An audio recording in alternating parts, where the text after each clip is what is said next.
देखो बेटा,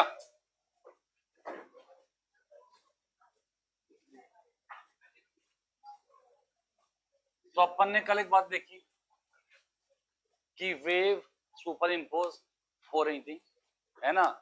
और मैंने ये कहा था कल जब ने पढ़ा था, तो अपन ने ये कहा था कि जो वेव है वो आ रही है एक साइड से आ रही है, ठीक है ना। अभी मैं कहता हूं कि यार एक वेव, तो टॉपिक हमारा आज का वैसा है क्या बेटा, स्टैंडिंग वेव। स्टैंडिंग वेव और स्टेशनरी वेव। स्टैंडिंग वेव और स्टेशनरी वेव टॉपिक है आज का। तो पहले हम कुछ बात जानेंगे। हम बात जानेंगे ये कि हम देख सकते हैं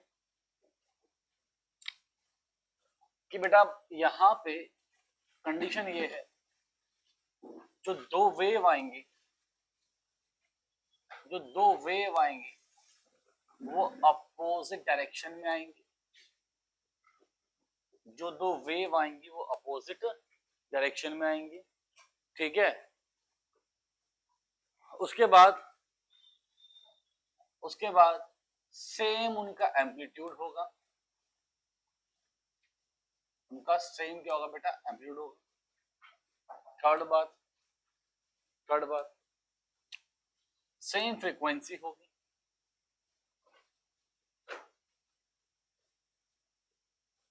तो वही हम क्या कहेंगे, यहाँ पे स्टैंडिंग वेव बन रही है।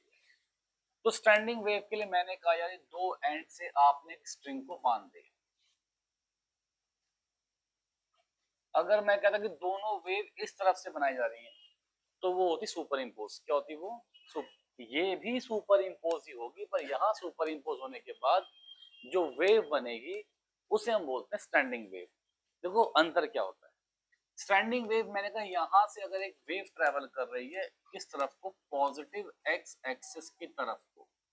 यहां से अगर एक वेव ट्रेवल कर रही है पॉजिटिव एक्स की तरफ को, तो मैं एक सिंपल सी बात बोलूंगा, जो फॉर्मूला बनेगा y equals to a sine omega t minus k x, ठीक है। जब यहां से वेव आएगी नेगेटिव एक्स की तरफ को, तो मैं बोलूंगा y is equals to a sine omega t plus k x. अभी ना मेरे को एक बात पता है, कि दोनों वेव अगर सुपर इम्पोज होने वाली हैं, ठीक है, तो मुझे ये पता कल से मालूम है कि मुझे दोनों वेव को ऐड कर देना है। तो जो रिजल्टेंट वेव आएगी वो आएगी y is equals to a sine omega t minus k x plus a sine omega t plus k x. दो आ गई, आपने यहां से ए कॉमन ले लिया। अभी सबको मैंने कल भी लिखवाया था, आज फिर बोलते हैं फॉर्मूला होता है साइन एक्स प्लस वाई का। Sine x cos y plus cos x sine y. अगर माइनस है तो माइनस हो जाएगा बीच में, ठीक है। तो यहां पे बन जाएगा sine x cos y minus cos x sine y. Again plus कर देते हैं, है ना बेटा। तो क्या बना, sine x cos y plus cos x sine y. अब बेटा इससे ये कैंसिल हुआ, है ना। तो जो रिजल्टेंट बनी वेव, रिजल्टेंट वेव बनी बेटा बन जाएगी ए टू। भाई ये और ये सेम है, ऐड हो गए तो टू साइन ओमेगा टी के एक्स, अरे क्या कर रहा हूं मैं, साइन ओमेगा टी और कॉस के एक्स। अभी कोई जरूरी बात नहीं है कि हमेशा यहाँ पे भी बन सकते कि कॉस ओमेगा टी बन जाए, यहाँ पे कॉस ओमेगा एक्स बन जाए। मतलब कहने की बात यह है कि आप देखेंगे इन शॉर्ट कि जो एम्पलीट्यूड है ना, आप देखो आदेश है, ये जो एम्पलीट्यूड है ये साइन की फॉर्म में आ रहा है, सॉरी मतलब वेरिएबल आ रहा है, एक्स की फॉर्म में आ रहा है। जो एम्पलीट्यूड है वो वेरिएबल है भाई। साइन ओमेगा टी साथ में क्या था, ए आता है, तो ये क्या हो गया, ये वेरिएबल हो गया क्या, एम्पलीट्यूड। इसका मतलब ऐसा हुआ कि हर दूरी पे जो पार्टिकल होगा, मतलब कि x दूरी पे एक पार्टिकल है, अगला कोई दूरी x1 पे है, कोई अगला x2 पे है, तो हर किसी का एम्पलीट्यूड अलग अलग होगा। मतलब अब ऐसा होगा कि मान लो जैसे ये एक वेव है, ऐसे जाएगी, ऐसे ऐसे ऐसे, समझ रहे बात को मेरी, क्लियर है कि ये पार्टिकल इसके जितना मैक्सिमम नहीं पहुंच पाएगा। ये क्या होती है बेटा, स्टैंडिंग वेव। ठीक है, क्या होती है ये, स्टैंडिंग वेव। तो ये बात को हम और अच्छा फील ले पाएंगे, इसको ड्रॉ करता हूं मैं आपके लिए, ठीक है ना। चलो, मैंने कहा यार एक स्टैंडिंग वेव की, एक स्टैंडिंग वेव है, जब मैं इसके ग्राफ बनाऊंगा तो आपको ना एक बात समझ में आ जाएगी। थ्योरेटिकल क्वेश्चन जो नीट में इसके बनते हैं वो तो आपको बड़ी प्यार से सॉल्व हो जाएंगे हवाबाजी, पर एक बार ग्राफ समझना पड़ेगा, क्योंकि फिर आपको याद नहीं करना पड़ेगा, आपको हर बात इमेजिन हो जाएगी, आपको हर बात समझ में आ जाएगी। थोड़ी देर के लिए मैं, चलो बनाता हूँ ऐसे।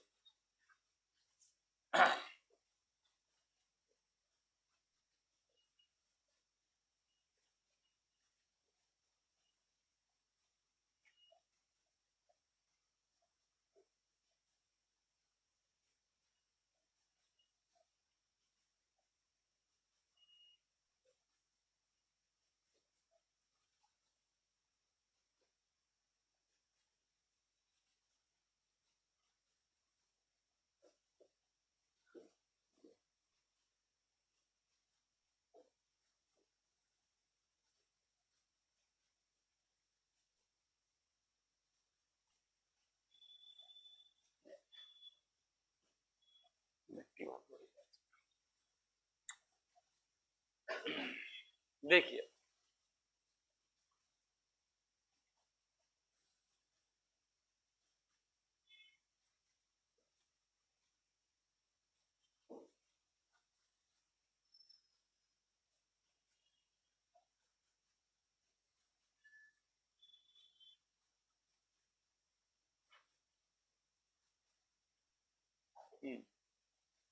जो वेव की इक्वेशन है, जो वेव की इक्वेशन है बेटा, वेव की इक्वेशन है क्या ये बेटा, y इक्वल्स टू ए, ये है ना, दिख नहीं रहा वहां पे। जो वेव की इक्वेशन है वो है y equals to a cos kx and sine omega t, है ना बेटा। हाँ sorry, 2a cos kx sine omega t. तो हम क्या करेंगे, हम यहाँ पे मान लेते हैं टाइम बराबर जब 0 है, एक बार हम मान लेते हैं टाइम बराबर t/4 है।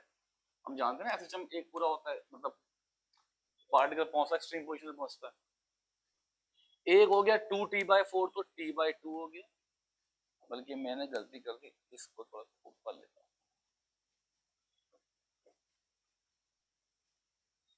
थोड़ा ताम झाम है इसको ड्रॉ करने में, इसको देखते हैं अच्छे से।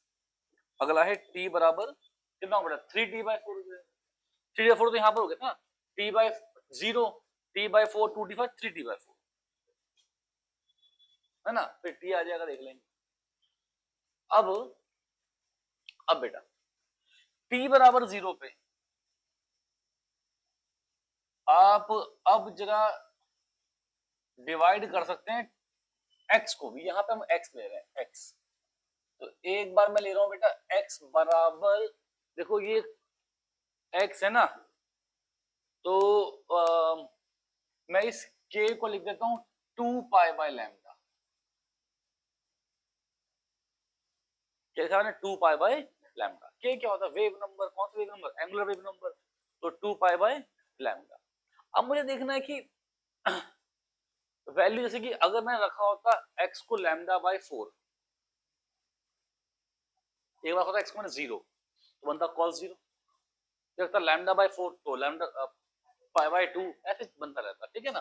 तो x को रखा मैंने 0, एक बार रखा मैंने x को कितना बेटा, λ/4, एक बार रखा मैंने कितना एक्स को 3 लैम्डा बाई 4, क्या कर दिया 2 लैम्डा बाई 4, दिख रहा है आप लोगों को ये एक्स इक्वल क्या हो गया 3 लैम्डा बाई 4 और यहाँ कितना होगा बेटा लैम्डा हो जाएगा, ठीक है ना, दिख रहा है क्या, दिख रहा है शायद, ठीक है। तो अब आप चेक करेंगे, अब आप चेक करिए, हम ये बात कह सकते हैं बेटा कि अब हम पहले टाइम फिक्स कर रहे हैं, है ना।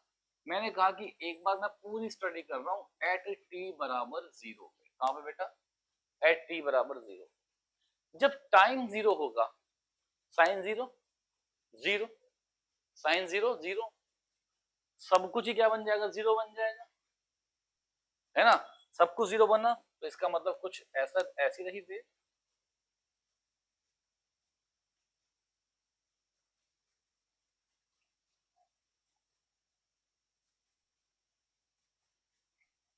अभी कहीं स्ट्रिंग में कोई हलचल नहीं है, स्ट्रिंग क्या है स्ट्रेट की स्ट्रेट है, कहीं कोई एलोंगेशन वगैरह अभी स्ट्रिंग में नहीं है, ठीक है। अब बात ये आ गई, ठीक है ना, चलिए अब देखते हैं, अगर मैं कहूं कि एट टी बराबर कितना बेटा टी बाई 4, अच्छा क्या होता है ओमेगा, क्या होता है ओमेगा 2 पाई बाई टी होता है ना, क्या होता है ओमेगा 2 पाई बाई टी, तो साइन 2 पाई बाई टी, और ये अपन ने क्या बोला टी बाई 4, तो टी से टी गया, इससे ये गया, तो कितना हुआ ये साइन पाई बाई 2, वो कितना हो गया, वो कितना हो गया 1 हो गया, साइन पाई बाई 2 कितना हो गया 1 हो गया, बहुत ही अच्छी बात है, साइन पाई बाई 2 1 हो गया, तो इसका मतलब ये होगा कि अब टी बाई 4 पे ये तो हमेशा 1 रहेगा, ये हमेशा 1 रहेगा, जो मुझे प्लॉट करना है वो मुझे क्या प्लॉट करना है 2a cos kx, है ना।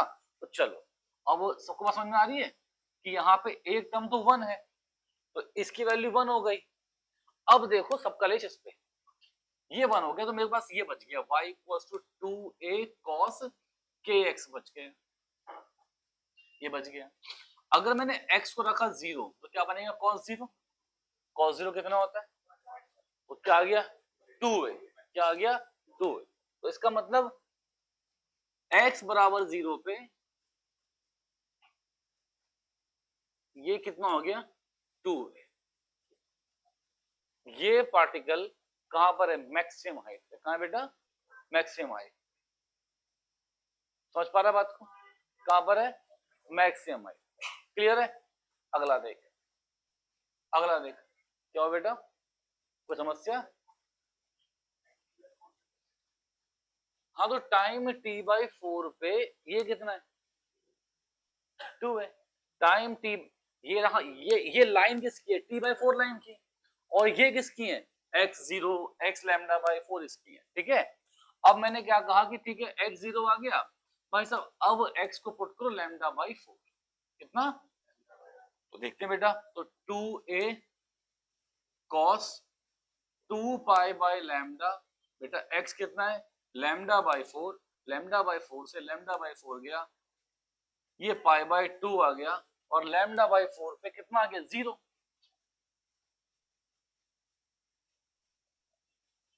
ठीक है बेटा, कोई दिक्कत की बात नहीं, चलिए अब कितना है लैम्डा बाई 2 हो गया, इसका मतलब अब कितना है लैम्डा बाई 2, तो y इक्वल्स टू कितना है 2a cos 2 pi by lambda into lambda by 2, 2 से 2 गया, इससे ये गया, बेटा cos पाई कितना -1, इसका मतलब अब यहां पे ये 2a तो है पर ये नेगेटिव में 2 है,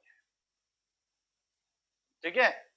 फिर नेक्स्ट देखते हैं बेटा, नेक्स्ट देखिए क्या बनेगा बच्चे, 3 लैम्डा बाई 4 पुट कर देता हूं, अगर मैंने x को पुट किया कितना बेटा 3 लैम्डा बाई 4, बार बार लिख के दिखा रहा हूं आपको मालूम पड़ जाए, सही है। तो फिर y इक्वल्स टू कितना बेटा 2a cos 2 pi by lambda into 3 λ/4। बेटा इस लैम्डा से लैम्डा गया, इससे ये गया, 3π/2। कॉस तो हमेशा π/2 में 0 ही आता है। 3π/2 आ जाए, 5π/2 आए, 7π/2 आए, कॉस क्या आता है? हमेशा 0 आता है। तो यहाँ पे अगेन ये क्या बनेगा? 0। तो बड़ी ऑब्वियस सी बात मुझे दिख रही है कि, तो मैं देख रहा हूं कि ये ग्राफ कुछ ऐसा बना।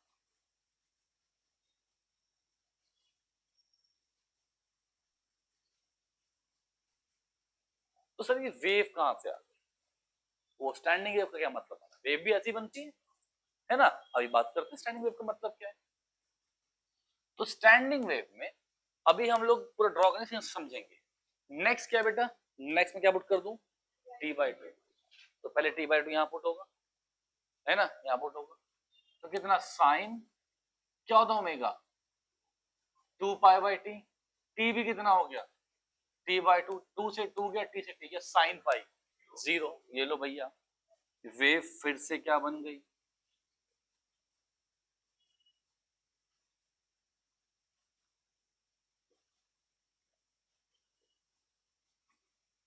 अभी किसमें? 0। ठीक है बेटा। नेक्स्ट देखते हैं बेटा, नेक्स्ट देखेंगे। अब रखो क्या? 3t/4। क्या रखो? अब 3t/4। क्या रखो? 3t/4। तो चलिए अब देखते हैं। तो पहले साइन पुट करेंगे, पहले टाइम पुट करके फिक्स मार देंगे, उसके बाद कॉस में रखेंगे। तो 3t/4। तो क्या होता है ओमेगा? ओमेगा होता है 2π/t। यहाँ कितना आ गया? 3t/4। t से t गया, इससे ये गया, 3π/2 होता है -1। नहीं नहीं, पाई, हाँ, पाई प्लस π/2 -1। साइन में नहीं पता,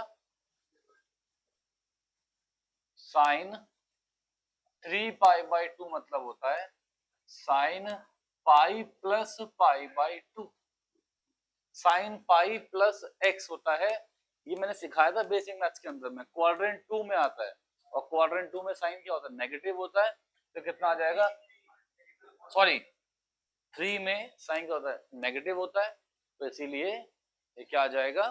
-1। चलो ठीक है, मुझे बात समझ में आ गई कि इसकी वैल्यू कितनी आ रही है ना? तो वेव भी अपन लोग देखा जाए तो ऐसा पढ़ रहे हैं। कैसा पढ़ रहे हैं? थोड़ा जेमिन से ऊपर पढ़, ताकि हम हर बात सीख लें, समझ लें, है ना? तो -1 आ गया बेटा। अब मैंने कहा आ गया -1, बहुत बढ़िया बात हो गई। फिर यार बेटा मैं यहाँ पे आ जाऊं, 2a cos kx। अब मैं वैल्यू यहाँ पुट करूंगा। एक बार x0, एक बार x0, तो cos 0 कितना होता है? 1। तो बाहर से कहता -1, तो 2a1 इंटू -1 कितना आ गया? -2। तो अब 3t/4 पे जो पार्टिकल रहा वो कहां रहा? यहां कहीं, यहां कहीं। चाहे -2 पूरा बन नहीं पाया, समझ जाओ क्या है ये? -2। ठीक है। उसके बाद बड़ी ऑब्वियस सी बात है, वो ऐसे आएगा, फिर ऐसे आएगा, क्योंकि जो पहले नेगेटिव था अब पॉजिटिव बन जाएगा, और जो पहले पॉजिटिव था वो नेगेटिव बन जाएगा।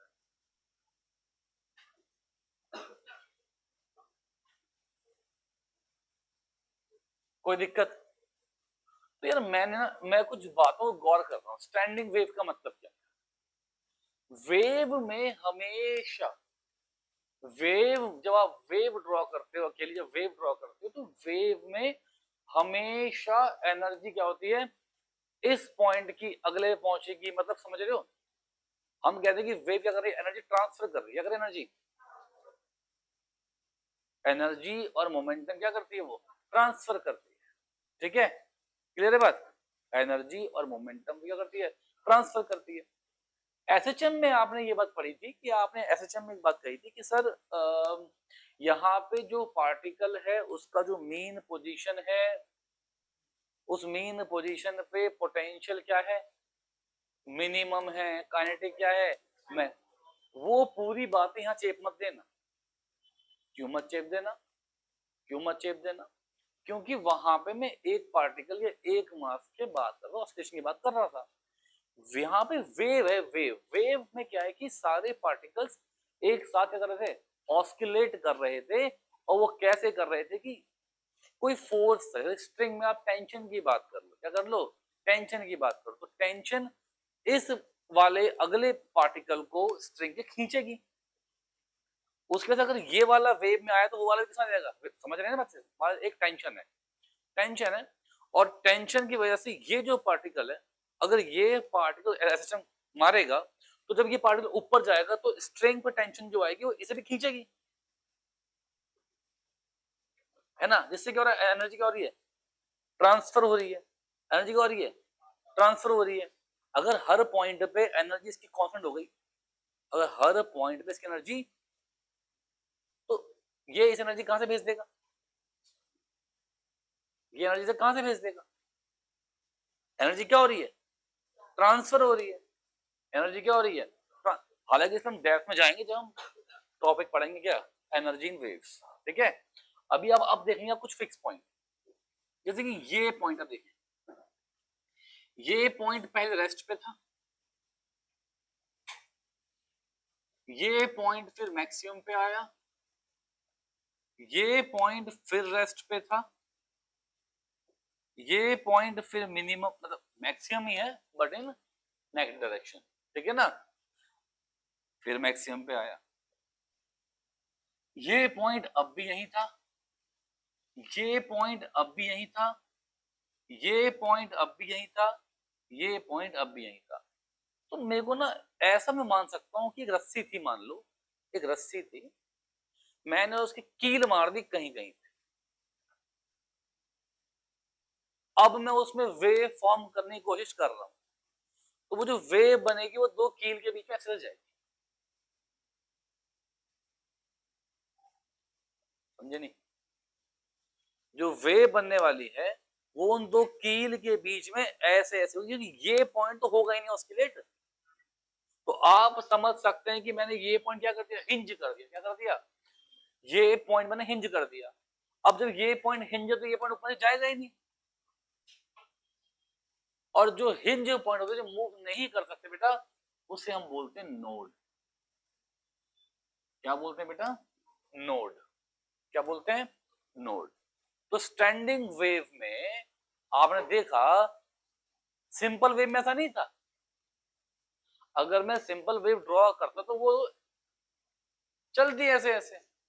यहां मैंने क्या देखा भाई साहब, ये वाला पॉइंट भी हिंज्ड पॉइंट हो गया, ये वाला पॉइंट भी हिंज्ड पॉइंट हो गया।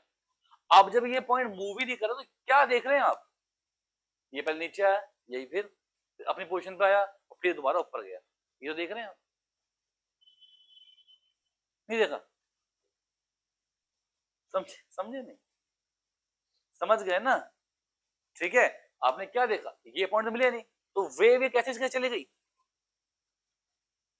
जो बीच का था वो कैसे गया, ऐसे ऐसे। ये पॉइंट क्या हो गए, हिंज्ड हो गए। जब ये पॉइंट हिंज्ड हो जाते हैं इन्हें हम स्टैंडिंग वेव क्या कहते हैं बेटा, स्टैंडिंग वेव। क्या कहते हैं, स्टैंडिंग वेव। और स्टैंडिंग वेव में जो पॉइंट मैक्सिमम से मिनिमम पे जा सकते हैं, मिनिमम मतलब मेरा मतलब ये नहीं कि वैल्यू मिनिमम हो गई है, वैल्यू सेम ही है, डायरेक्शन क्या हो गई है, अपोजिट हो गई है।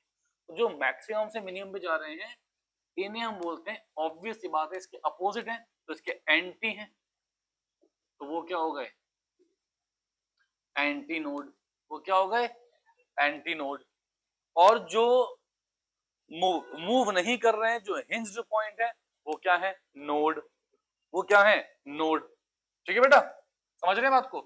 अब मुझे पता है यहां से यहां तक चले तो ये तो पूरी वेवलेंथ आ गई, उस वेवलेंथ को अपन ने लैम्डा बोला। क्या बोला, लैम्डा बोला। तो मैंने ये देखा कि सर बड़ी बढ़िया बात मुझे दिख रही है कि नोड से नोड की दूरी, नोड से नोड की दूरी क्या होती है, एंटी नोड से एंटी नोड की दूरी भी कितनी होती है, देखो यहां भी क्या है, एंटी नोड है, ये भी क्या है, एंटी नोड, ये भी क्या है एंटी नोड, दोनों ही क्या हो गए एंटी नोड। तो एंटी नोड से एंटी नोड की दूरी भी कितनी हो गई λ/2। कितनी हो गई λ/2। बहुत अच्छी बात है।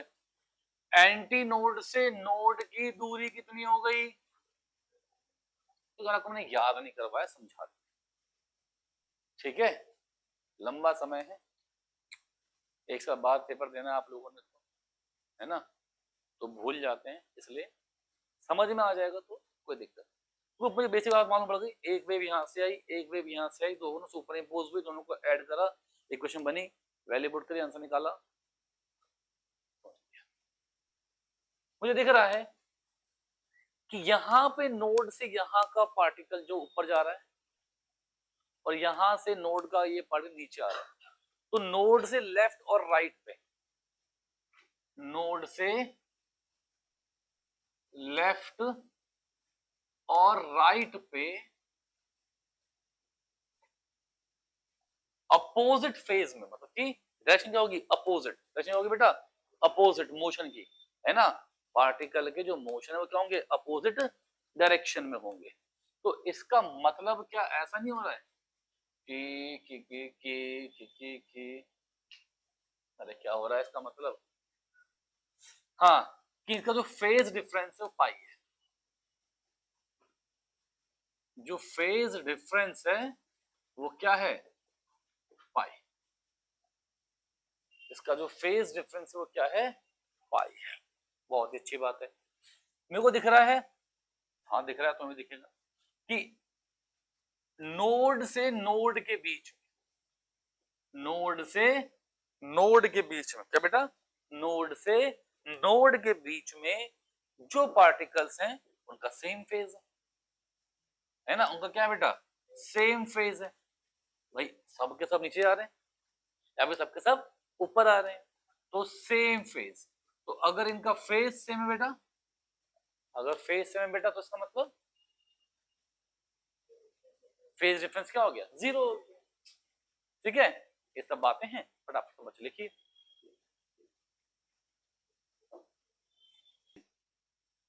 अब ये कुछ इंपॉर्टेंट पॉइंट्स है किसके बारे में, स्टैंडिंग वेव्स के बारे में। तो आपको पहला पॉइंट देखिए साफ साफ लिखा हुआ है और पार्टिकल्स रीच एट देयर, मैंने पहले कहा, मैंने पहले आपसे कहा कि यहाँ पे लिखा हुआ है A2A cos kx, है ना, जो और साइन ओमेगा टी, ये तो लिखा हुआ है, क्या लिखा हुआ है बेटा 2A cos kx sine omega t.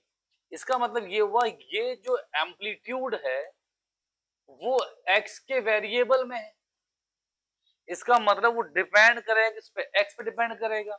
तो यहाँ पे ये बात उठ के आती है कि हर एक पार्टिकल अपनी एक्सट्रीम पोजीशन पे जाएंगे, पर वो हर एक के लिए क्या है अलग अलग है, ठीक है, क्योंकि हर एक पार्टिकल की दूरी जो होगी जो x होगा वो अलग अलग होगा, ठीक है। अगर समझ रहे बात को, next no transfer of energy between two points, बात पहली कर दी मैंने, स्टैंडिंग वेव है स्टेशनरी वेव है, तो कोई ट्रांसफर एनर्जी का नहीं होना दो पॉइंट्स के बीच में। पार्टिकल वेलोसिटी, पार्टिकल तो ऐसे हम कर रहे हैं उनकी वेलोसिटी क्या है नॉन जीरो, बट वेव आगे ट्रांसफर नहीं कर रही, तो वेव की वेलोसिटी कितनी हो गई जीरो, ठीक है बेटा, क्लियर है बात, पक्का, बहुत अच्छी बात है बेटा।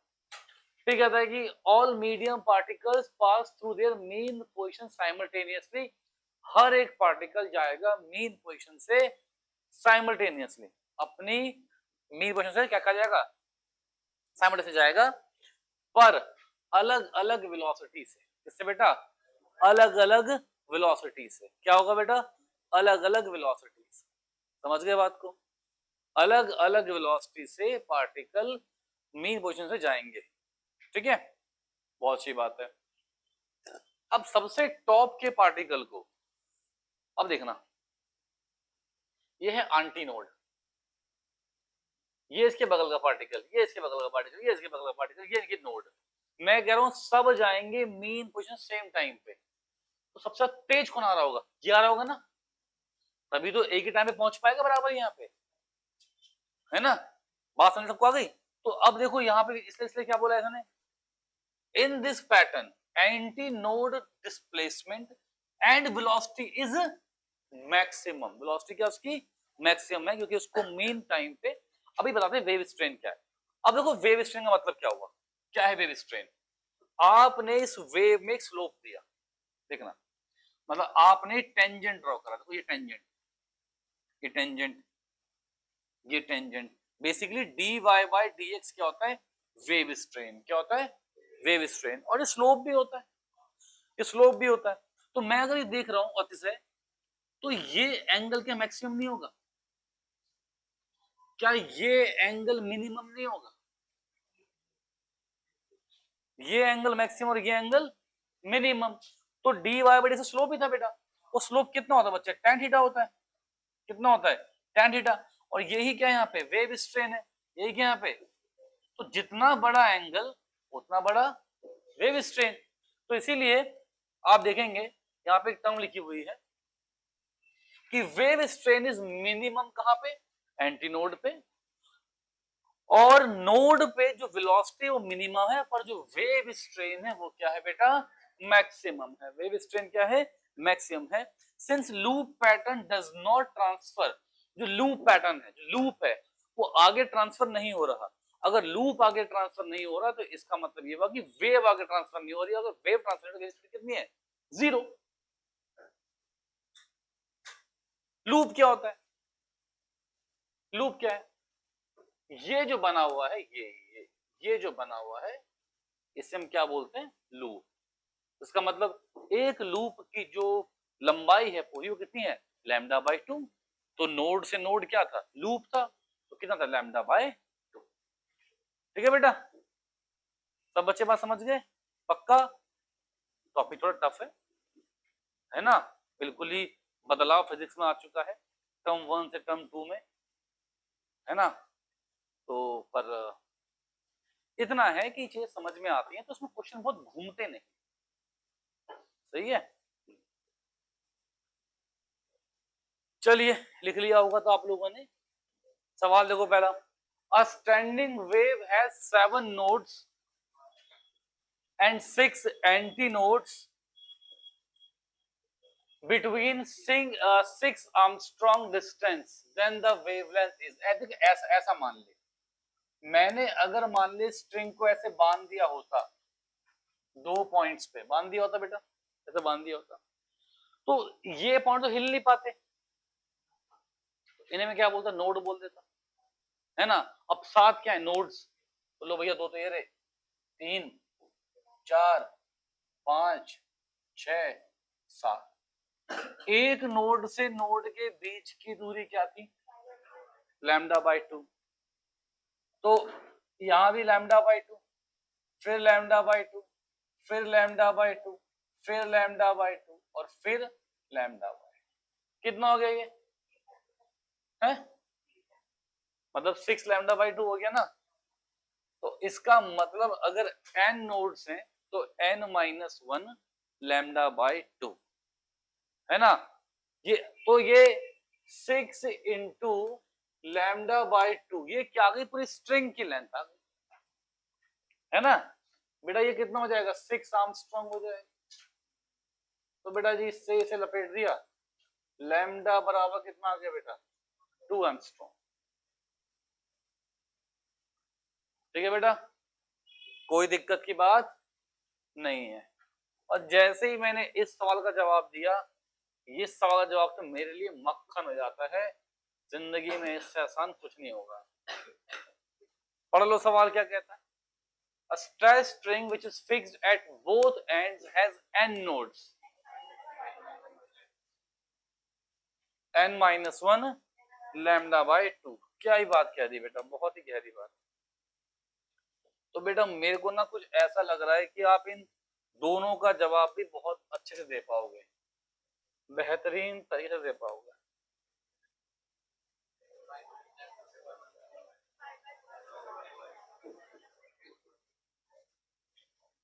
The distance between nearest node and antinode, दो पार्टिकल जो एक नोड के अपोजिट साइड में है, बोथ साइड ऑफ नोड, तो उनका फेज डिफरेंस कितना होगा? The phase difference between two particles situated on both side, एक नोड के इस तरफ है, एक नोड के इस तरफ है। अभी तो बताया बेटा यार। नहीं नहीं, इसने जीरो कहा था ना चिरांद ने।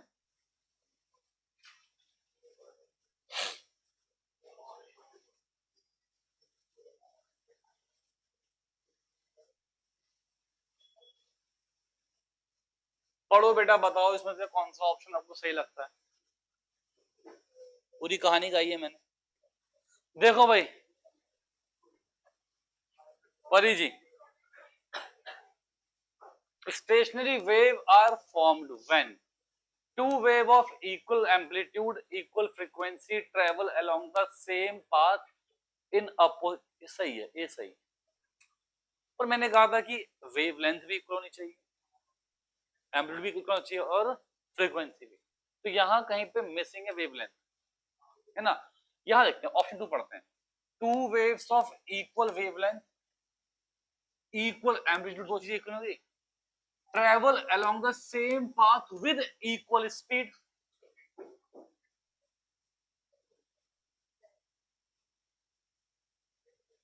with equal speed,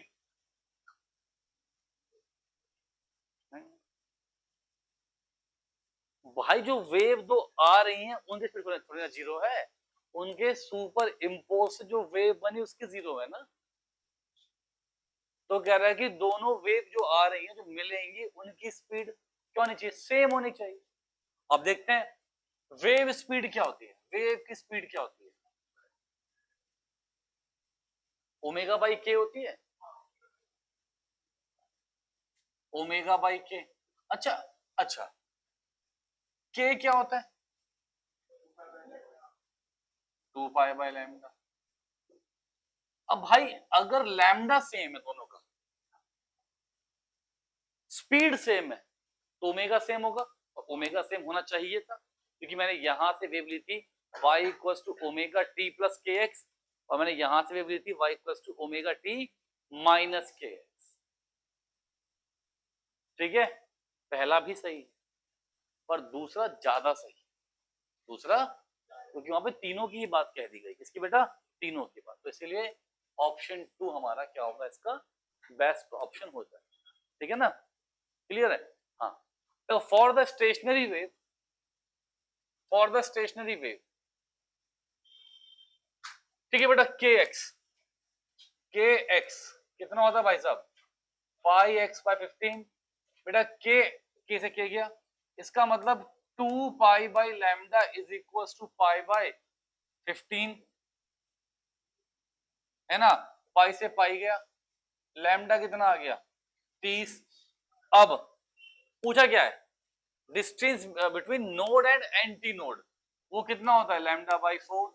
तो कितना बेटा? 7.5। मेरे को ना ऐसे भी मालूम पड़ जाता बिना सॉल्व करे। कैसे? मैं देखता यार कि ये वैल्यू जो है वो x को क्या रखने पे पाई बाई 2 बनती है? 7.5 रखने पे, तभी वो कहां पहुंचता? मैक्सिमम। देख x रखता 0 तो 0, और 7.5 पे पाई बाई 2। भाई नोड पे कहां होता है? मिनिमम पे। एंटी नोड पे कहां होता है? मैक्सिमम पे। तो 0 पे कहां? 0, और 7.5 पे पाई बाई 2। वैसे तो ऐसे कर लिया हम लोगों ने, कोई दिक्कत नहीं, कैसे भी कर सकते थे। ठीक है बेटा, कोई दिक्कत की बात नहीं है। तो स्टैंडिंग वेव शायद हमको अच्छे से समझ में आ गया। आ गया? हाँ भाई मदनी, समझ में आ गया तो स्टैंडिंग वेव अच्छे से। चलो देखो इसमें करो, देखिए, समझिए। यहाँ देखिए बेटा, equation of stationary wave is इतना। तो बेटा जो k की वैल्यू है अगेन कितनी आ गई? नहीं 2 पाई, हाँ जो 2 पाई बाय लैम्डा है वो कितना आ गया? पाई बाई 4 आ गया। तो distance between two nodes lambda by two, तो पहले पाई से पाई खत्म हुआ, तो लैम्डा आ गया 8, लैम्डा बाई टू कितना आ गया 4, है ना बेटा। लैम्डा बाई टू कितना आ गया 4 आ गया। अब इसके बाद आप देखेंगे ट्रेवलिंग वेव्स। देखो यहाँ पे बड़ा सिंपल सा कॉन्सेप्ट है, मैंने पूरा सॉल्व किया ना, अभी बताया वो सब करके। तो यहाँ जो इक्वेशन आ रही है वो आ रही है y equals to a sin kx minus k c T. अच्छा, और से यहाँ जो इक्वेशन आ रही है वो आ रही है a sin kx प्लस के सी टी। यार मुझे बता भाई, क्या मुझे कुछ मतलब है इससे? यहाँ पे ओमेगा टी बचता क्या है? वो के एक्स बचता है ना। तो अब जो के एक्स बचा, अभी भी तो के एक्स ही है, वो जो के एक्स है वो कितना होता है भाई साहब? वो के एक्स, यहाँ जो के एक्स बच रहा है वो कितना होगा 2 पाई बाई लैम्डा। तो यहाँ से जो लैम्डा आएगा, बल्कि के होगा ना 2 पाई बाई लैम्डा, के कितना होगा 2 पाई बाई लैम्डा। तो लैम्डा कितना है बेटा 2 पाई अपॉन में के। उसने पूछा है दो नोड्स के बीच दूरी, तो लैम्डा बाई 2 करा बाई 2 करा, कितना है बेटा पाई बाई के। फोर्थ ऑप्शन आ गया बेटा, ठीक है। तो स्टैंडिंग वेव हमारा पूरा हो चुका, ठीक है ना।